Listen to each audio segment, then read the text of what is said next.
October 1347, 12 Genoese trading ships slip into the Sicilian port of Messina. The dockworkers are waiting to unload silk and spices. Instead, they board a fleet of ghosts. Most of the sailors are already dead. The few still breathing are vomiting blood, their skin ruptured by weeping black swellings. The local authorities scramble to seal the port, but the infection is already off the boats. Within 36 months, it used our brand new logistical highways to execute its own rapid expansion. This is Yersinia pestis. The bacteria follows a precise biological script designed to infiltrate and sabotage host defenses.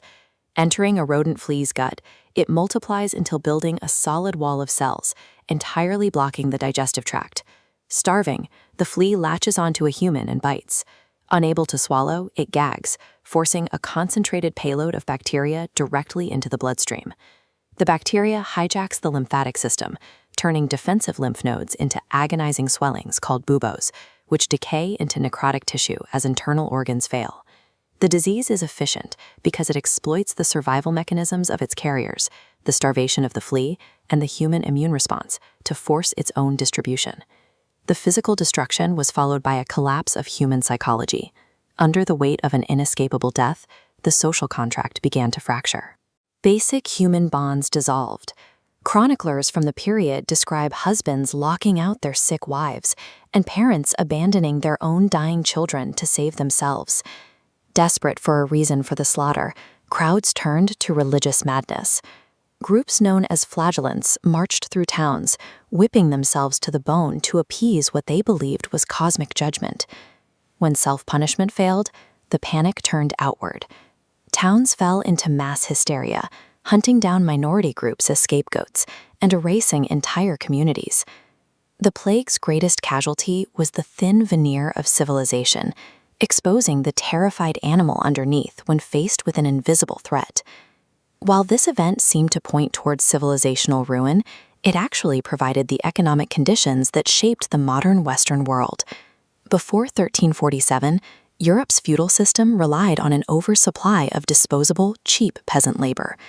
Workers had no leverage because they were easily replaced. When up to half of the population died, the power dynamic shifted.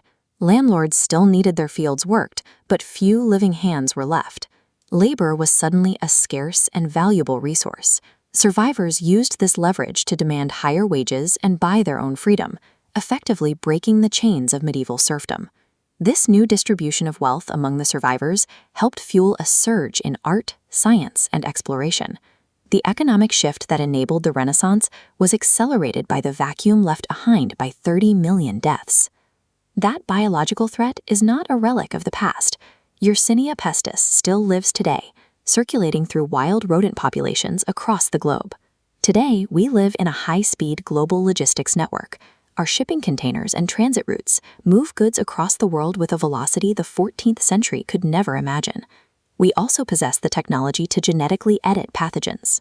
It is now possible to modify ancient diseases to bypass modern antibiotic defenses. A modern engineered pathogen would not rely on fleas. It would utilize the speed of commercial flight paths to reach thousands of urban centers before a single symptom appeared. We are still traveling on the same biological superhighway that collapsed medieval Europe. We have simply made the network faster.